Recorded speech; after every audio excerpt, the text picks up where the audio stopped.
ANB news ਵਿੱਚ ਤੁਹਾਡਾ ਸਵਾਗਤ ਹੈ। ਅੱਜ ਅਸੀਂ ਇੱਕ ਬਹੁਤ ਹੀ ਮਹੱਤਵਪੂਰਨ ਮੁੱਦੇ ਤੇ ਗੱਲਬਾਤ ਕਰਾਂਗੇ। ਮਸਲਾ ਹੈ ਕਿ ਕੇਂਦਰ ਸਰਕਾਰ ਨੇ ਇੱਕ ਨਵੀਂ ਪਾਲਿਸੀ ਐਜੂਕੇਸ਼ਨ ਪਾਲਿਸੀ ਬਣਾ ਦਿੱਤੀ ਆ। ਕਰੀਬ ਕਹਿ ਸਕਦੇ ਕਿ 34 ਸਾਲ ਬਾਅਦ ਐਜੂਕੇਸ਼ਨ ਪਾਲਿਸੀ 'ਚ ਨਵੇਂ ਬਦਲਾਅ ਕੀਤੇ ਗਏ। 1986 ਦੇ ਵਿੱਚ ਪਹਿਲਾਂ ਇਹ ਪਾਲਿਸੀ ਬਦਲੀ ਗਈ ਸੀ। ਐਜੂਕੇਸ਼ਨ ਬਹੁਤ ਜ਼ਰੂਰੀ ਆ। ਸਾਡਾ ਸੰਵਿਧਾਨ ਵੀ ਸਾਰਿਆਂ ਨੂੰ ਇਸ ਗੱਲ ਦਾ ਪ੍ਰਤੱਖ ਪ੍ਰਮਾਣ ਹੈ ਕਿ ਹਰ ਵਾਸਤੇ ਐਜੂਕੇਸ਼ਨ ਜ਼ਰੂਰੀ ਆ। ਤਾਂ ਉਸ ਤੋਂ ਪਹਿਲਾਂ ਜਿਹੜੀ ਮੋਰਲ ਐਜੂਕੇਸ਼ਨ ਦਾ ਵੀ ਕਹਿ ਸਕਦੇ ਕਿ ਬੱਚਿਆਂ ਨੂੰ ਦੇਣੀ ਬਹੁਤ ਜ਼ਰੂਰੀ ਆ। ਲੇਕਿਨ ਜਿਹੜੀ ਇਹ 34 ਸਾਲ ਬਾਅਦ ਸੈਂਟਰ ਸਰਕਾਰ ਨੇ ਐਜੂਕੇਸ਼ਨ ਪਾਲਿਸੀ ਬਦਲੀ ਆ, ਇਹਦੇ ਵਿੱਚ ਕੀ ਨਫਾ ਨੁਕਸਾਨ ਰਹੇਗਾ, ਦੇਸ਼ ਦਾ ਫਿਊਚਰ ਜਾਂ ਭਵਿੱਖ ਕੀ ਨਵੀਂ ਐਜੂਕੇਸ਼ਨ ਪਾਲਿਸੀ ਉਸ ਦੇ ਨਾਲ ਹੀ ਤਾਲੁਕ ਰੱਖੇਗੀ, ਬੱਚਿਆਂ ਵਾਸਤੇ ਕਿਵੇਂ ਦਾ ਰਹੇਗਾ, ਰਿਸਰਚ ਵਾਸਤੇ ਕਿਵੇਂ ਰਹੇਗਾ, ਐਜੂਕੇਸ਼ਨ ਵਾਸਤੇ ਦੇਸ਼ ਕਿੰਨਾ ਅੱਗੇ ਵਧੇਗਾ, ਟੀਚਰਾਂ ਵਾਸਤੇ ਕੀ ਵਧੇਗਾ, ਇਹ ਸਾਰੇ ਮੁੱਦਿਆਂ ਤੇ ਗੱਲਬਾਤ ਕਰਾਂਗੇ। ਔਰ ਸਾਡੇ ਨਾਲ ਚੰਡੀਗੜ੍ਹ ਯੂਨੀਵਰਸਿਟੀ ਦੇ ਵਾਈਸ ਚਾਂਸਲਰ ਸ਼੍ਰੀ RS ਬਾਵਾ ਨੇ, ਉਹਨਾਂ ਦੇ ਨਾਲ ਗੱਲਬਾਤ ਕਰਾਂਗੇ। ਬਾਬਾ ਸਾਹਿਬ ਬਹੁਤ ਬਹੁਤ ਸਵਾਗਤ। ਸਰ, ਪਹਿਲਾ ਸਵਾਲ ਆ, ਜਿਹੜੀ ਭਾਰਤ ਸਰਕਾਰ ਨੇ ਐਜੂਕੇਸ਼ਨ ਪਾਲਿਸੀ 34 ਸਾਲ ਬਦਲੀ ਹੈ, ਇਹਦੇ ਬਾਰੇ ਤੁਹਾਡਾ ਪਹਿਲਾ ਪ੍ਰਤੀਕਿਰਿਆ ਕੀ ਹੈ ਜੀ? ਦੇਖੋ ਜੀ, ਮੈਨੂੰ ਇਹ ਲੱਗਦਾ ਹੈ ਕਿ ਇਹ ਬਹੁਤ ਦੇਰ ਤੋਂ ਡਿਊ ਸੀ ਜੀ। ਜਿਹੜੀ ਆਪਣੇ ਸਿੱਖਿਆ ਨੀਤੀ ਹੈ ਐਜੂਕੇਸ਼ਨ ਪਾਲਿਸੀ ਜੀ, ਇਹ ਇਸ ਕਰਕੇ ਵੀ ਜ਼ਰੂਰੀ ਸੀ ਕਿ ਇਹਦੇ ਲਈ ਸਾਨੂੰ ਅੰਤਰਰਾਸ਼ਟਰੀ ਪੱਧਰ ਤੇ ਕੀ ਬਦਲਾਅ ਆਏ ਹੈ ਜੀ, ਉਹਨਾਂ ਬਾਰੇ ਵਿਚਾਰ ਕਰਕੇ ਅਸੀਂ ਉਹਦੇ ਮੁਤਾਬਕ ਬਣਾਉਣਾ ਸੀ। ਇਹ ਇੱਕ ਪਹਿਲੂ ਹੈ।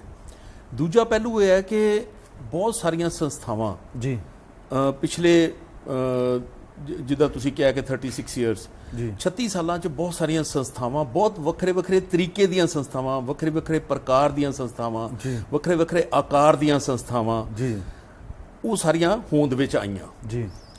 ਕਈਆਂ ਦੇ ਉੱਤੇ ਸਰਕਾਰ ਨੇ ਆਪਣੇ ਤਰੀਕੇ ਨਾਲ ਕੰਟਰੋਲ ਲਾਉਣੇ ਸ਼ੁਰੂ ਕੀਤੇ ਜੀ। ਉਹਨਾਂ ਦੇ ਕਈਆਂ ਦੇ ਬੜੇ ਸਕਾਰਾਤਮਕ ਨਤੀਜੇ ਨਿਕਲੇ, ਕਈਆਂ ਦੇ ਨਕਾਰਾਤਮਕ ਨਤੀਜੇ ਨਿਕਲੇ। ਉਹ ਵੀ ਪਹਿਲੂ ਦੇਖਣ ਦੀ ਲੋੜ ਸੀ। ਬਹੁਤ ਸਾਰਾ ਪ੍ਰਸਾਰ ਹੋਇਆ ਪ੍ਰਾਈਵੇਟ ਇੰਸਟੀਟਿਊਸ਼ਨ ਦਾ ਪਿਛਲੇ 20 ਸਾਲਾਂ 'ਚ ਜੀ ਜਾਂ 25 ਸਾਲਾਂ 'ਚ। ਤੋਂ ਇਸ ਵੇਲੇ ਲਗਭਗ 300 ਪ੍ਰਾਈਵੇਟ ਯੂਨੀਵਰਸਿਟੀਆਂ ਹੈਗੀਆਂ। ਕਾਲਜਿਸ ਦੀ ਗੱਲ ਕਰੀਏ ਤਾਂ 30,000 ਤੋਂ ਵੱਧ ਪ੍ਰਾਈਵੇਟ ਕਾਲਜ ਹੈ। ਤਾਂ ਉਹਨਾਂ ਦੀ ਕੀ ਸਥਿਤੀ ਰਹੇਗੀ ਮੁਕਾਬਲਤਨ ਸਰਕਾਰੀ ਸੰਸਥਾਵਾਂ, ਉਹਨਾਂ ਦਾ ਰੋਲ ਕੀ ਰਿਹਾ ਜਾਂ ਕੀ ਰਹਿਣਾ ਚਾਹੀਦਾ ਹੈ, ਇਹ ਵੀ ਇੱਕ ਹੋਰ ਪਹਿਲੂ ਸੀ। ਇਸ ਤੋਂ ਇਲਾਵਾ ਅਗਰ ਅਸੀਂ ਦੇਖੀਏ ਤਾਂ ਖੋਜ ਦੇ ਉੱਤੇ ਕਿੰਨਾ ਕੁ ਅਸੀਂ ਕੇਂਦਰਿਤ ਕਰ ਸਕੇ ਜਾਂ ਨਹੀਂ ਕਰ ਸਕੇ, ਅਸੀਂ ਕਿੱਥੇ ਖੜੋਤੇ ਹਾਂ ਵਿਸ਼ਵ ਦੇ ਵਿੱਚ, ਉਹ ਇੱਕ ਪਹਿਲੂ ਸੀ। ਇਹਦੇ ਨਾਲ ਨਾਲ ਜਿਹੜੀ ਸਕੂਲੀ ਸਿੱਖਿਆ, ਕਿਉਂਕਿ ਸਕੂਲੀ ਸਿੱਖਿਆ ਇਸ ਕਰਕੇ ਮਹੱਤਵਪੂਰਨ ਹੈ ਕਿ ਭਾਵੇਂ ਮੈਂ ਯੂਨੀਵਰਸਿਟੀ ਨਾਲ ਜੁੜਿਆ ਹੋਇਆ, ਪਰ ਜਿਹੜਾ ਬੱਚਾ ਮੇਰੇ ਕੋਲੇ ਆਉਂਦਾ ਹੈ ਉਹ ਸਕੂਲ ਦੀ ਕ੍ਰੀਏਸ਼ਨ ਹੈ, ਸਕੂਲ ਤੋਂ ਬਣ ਕੇ ਆਉਂਦਾ ਹੈ। ਬੇਸ ਸਾਡਾ ਉੱਥੋਂ ਆ ਰਿਹਾ ਸਕੂਲ। ਬਿਲਕੁਲ ਜੀ। ਔਰ ਇਹ ਗੱਲ ਤੁਸੀਂ ਮੰਨੋਗੇ ਕਿ ਜਿਹੜਾ ਬੱਚਾ ਮੇਰੇ ਕੋਲ 12ਵੀਂ ਕਰਕੇ ਆਉਂਦਾ ਹੈ ਉਹ ਕਾਫੀ ਕੁਛ ਬਣ ਕੇ ਆਉਂਦਾ ਹੈ। ਮੈਂ ਉਹਨੂੰ ਢਾਹ ਕੇ ਦੁਬਾਰੇ ਨਹੀਂ ਬਣਾ ਸਕਦਾ, ਮੈਂ ਉਹਨੂੰ ਪੋਲਿਸ਼ ਕਰ ਸਕਦਾ, ਉਹਨੂੰ ਮੈਂ ਦਿਸ਼ਾ ਵੱਖਰੀ ਦੇ ਸਕਦਾ। ਤਾਂ ਸਕੂਲੀ ਸਿੱਖਿਆ ਦੀ ਵਿੱਚ ਵੀ ਜਿਹੜੀ ਨਜ਼ਰਸਾਨੀ ਕਰਨੀ, ਬਦਲਾਵ ਕਰਨਾ ਬੜਾ ਜ਼ਰੂਰੀ ਸੀ। ਸੋ ਇਹ ਜਿਹੜੀ ਸਿੱਖਿਆ ਨੀਤੀ ਆਈ ਹੈ, ਇਹਦੇ ਵਿੱਚ ਇੱਕ ਮੈਂ ਸਮਝਦਾ ਕਿ ਸਾਮੂਹਿਕ ਜਾਂ ਜਿਹਨੂੰ ਕਹੀਏ ਕੰਪਰੀਹੈਂਸਿਵ ਉਹਨਾਂ ਨੇ ਨਜ਼ਰੀਆ ਲਿਆ ਹੈ। ਇਸੇ ਨਾਲ ਇਹਦੇ ਨਾਲ ਕੁਆਲਿਟੀ ਐਜੂਕੇਸ਼ਨ 'ਚ ਵੀ ਸੁਧਾਰ ਆਏਗਾ, ਕਿਉਂਕਿ ਹੁਣ ਕਈ ਯੂਨੀਵਰਸਿਟੀ ਇਦਾਂ ਕੁਆਲਿਟੀ ਇਹਨਾਂ ਸਾਰਿਆਂ ਪਹਿਲਾਂ ਨਾਲ ਜੁੜੀ। ਜਿਹੜੀ ਮੈਂ ਤੁਹਾਨੂੰ ਗੱਲਾਂ ਕਹੀਆਂ ਇਹ ਸਾਰੀਆਂ ਕੁਆਲਿਟੀ ਨਾਲ ਜੁੜੀਆਂ। ਕੁਆਲਿਟੀ ਕਿਵੇਂ ਕਿ ਕਿਸ ਕਿਸਮ ਦੀਆਂ ਸੰਸਥਾਵਾਂ ਹੈ, ਉਹ ਕਿਸ ਕਿਸਮ ਦੀ ਸਿੱਖਿਆ ਦੇ ਰਹੀਆਂ। ਅੱਛਾ, ਫਿਰ ਜਿਹੜੀ ਸਾਡੀ ਪ੍ਰਣਾਲੀ ਹੈ ਕੀ ਉਹਦਾ ਮਿਆਰ, ਕੁਆਲਿਟੀ ਦੀ ਗੱਲ ਕਰੀਏ, ਇਹ ਵਿਸ਼ਵ ਪੱਧਰ ਤੇ ਕਿਤੇ ਉਹ ਨਾਲ ਮੈਚ ਕਰ ਰਿਹਾ ਕਿ ਨਹੀਂ ਕਰ ਰਿਹਾ। ਹੁਣ ਮੇਰਾ ਬੱਚਾ ਮੰਨ ਲਓ ਇੱਥੋਂ ਕਰਕੇ ਜਾਂਦਾ, ਉਹ ਕਹਿੰਦੇ ਨਹੀਂ ਜੀ ਤੇਰੀ ਡਿਗਰੀ ਤਾਂ ਛੋਟੀ ਹੈ, ਤੂੰ 1 ਸਾਲ ਹੋਰ ਲਾ। ਸੋ ਕਈ ਤਰ੍ਹਾਂ ਦੀਆਂ ਸਮੱਸਿਆਵਾਂ ਸੀਗੀਆਂ। ਉਹ ਕਹਿੰਦੇ ਕਿ +2 ਵਾਲਾ ਜਿਹੜਾ ਫਾਰਮੂਲਾ, ਜਿਹੜੇ ਪਾਲਿਸੀ ਥੋੜੇ ਅਣਛਾਏ ਨੇ ਉਹ ਖਤਮ ਆ, ਤੇ ਹੁਣ ਫਾਰਮੂਲਾ 5+3+4 ਜੀ ਹੋਏਗਾ। ਇਹ ਕੀ ਚੀਜ਼ ਹੋਏਗੀ? ਨਹੀਂ ਦੇਖੋ ਜੀ, ਇਸ ਤਰ੍ਹਾਂ ਹੈ ਕਿ +2 ਖਤਮ ਨਹੀਂ ਹੈ, ਇਹ +2 ਹੀ ਹੈ। 5+3+3+4 ਇਹ +2 ਹੀ ਹੈ। ਇਹਦੇ ਚ ਮੈਂ ਜੋ ਸਮਝਦਾ ਉਹਨਾਂ ਨੇ ਕੀਤਾ ਹੈ ਕਿ ਜਿਹੜੇ +2 ਦੀ ਤਿਆਰੀ ਹੈ, +2 ਕਿਉਂ, +2 ਤੋਂ ਬਾਅਦ ਬੱਚਾ ਕਰਦਾ ਕੀ ਹੈ ਜੀ? 3 ਕੰਮ ਕਰ ਸਕਦਾ ਉਹ। ਇੱਕ, ਉਹ ਹਾਇਰ ਐਜੂਕੇਸ਼ਨ ਜਾਏਗਾ ਜੀ, ਭਾਵੇਂ ਇੰਜੀਨੀਅਰਿੰਗ ਜਾਵੇ, ਮੈਡੀਸਿਨ ਜਾਵੇ, ਆਰਟਸ ਜਾਵੇ, ਸੋਸ਼ਲ ਸਾਇੰਸ ਜਾਵੇ, ਕਿਤੇ ਜਾਵੇ। ਨੰਬਰ 2, ਉਹ ਕੋਈ ਆਪਣਾ ਕਿੱਤਾ ਮੁਖੀ ਕੰਮ ਕਰ ਸਕਦਾ, ਕਿਤੇ ਨੌਕਰੀ ਲੱਭ ਸਕਦਾ ਹੈ ਜੀ, ਲੱਭਣੀ ਚਾਹੀਦੀ ਹੈ, ਜਿਹੜੀ ਹੁਣ ਦੀ ਜਿਹੜੀ ਪ੍ਰਣਾਲੀ ਹੈ ਉਹਦੇ ਵਿੱਚ ਨਹੀਂ ਹੈ ਜੀ। ਤੀਸਰਾ ਇਹ ਹੈ ਕਿ ਉਹ ਆਪਣਾ ਕੋਈ ਕੰਮ ਸ਼ੁਰੂ ਕਰੇ ਕਿ ਜੀ ਆਪਣੇ ਫਾਦਰ ਨਾਲ ਬਹਿਣਾ ਹੈ ਜਾਂ ਕਿਸੇ ਨਾਲ ਕੰਮ ਕਰਨਾ। ਤਾਂ ਇਹ ਜਿਹੜਾ 4 ਸਾਲ ਬਣਾਏ ਉਹਨੇ, ਹੁਣ ਜਿਹੜੀ ਨਵੀਂ ਨੀਤੀ ਹੈ ਉਹਦੇ 'ਚ ਕੀ ਕੀਤਾ ਹੈ ਕਿ 5 ਸਾਲ ਪਹਿਲੇ ਜਿਹੜੇ ਹੈ ਉਹ 3 ਸਾਲ ਤੋਂ ਸ਼ੁਰੂ ਹੋ ਜਾਂਦੇ ਆ। ਬੱਚੇ ਦੀ 3 ਸਾਲ ਦੀ ਉਮਰ ਤੋਂ ਲੈ ਕੇ 8 ਸਾਲ ਤੱਕ ਹੈ ਜੀ। ਇਹ ਜਿਹੜੇ 5 ਹੈ ਐਕਚੁਅਲ ਇਹ 2 ਹੈ ਜੀ, ਮਤਲਬ 6 ਤੋਂ ਲੈ ਕੇ 2 ਜੀ। 8 ਪਰ ਉਹਨਾਂ ਨੇ ਕਿਹਾ ਕਿ ਵੀ ਜਿੱਥੇ ਕਿਤੇ ਵੀ ਬੱਚੇ ਨੂੰ ਭੇਜਣਾ ਹੈ, ਹੁਣ ਹੁੰਦਾ ਕੀ ਹੈ ਕਿ ਅੱਜ ਜੋ ਹੋ ਰਿਹਾ ਉਹਦੇ 'ਚ ਬੱਚਾ ਚਲਾ ਗਿਆ ਪਹਿਲਾਂ ਸਕੂਲ, ਇਹ ਪਤਾ ਨਹੀਂ ਵੀ ਉਹਨੇ ਕੀ ਕਰਨਾ ਹੈ, ਉਹਨੂੰ ਕਿਵੇਂ ਪੜ੍ਹਾਉਣਾ ਹੈ।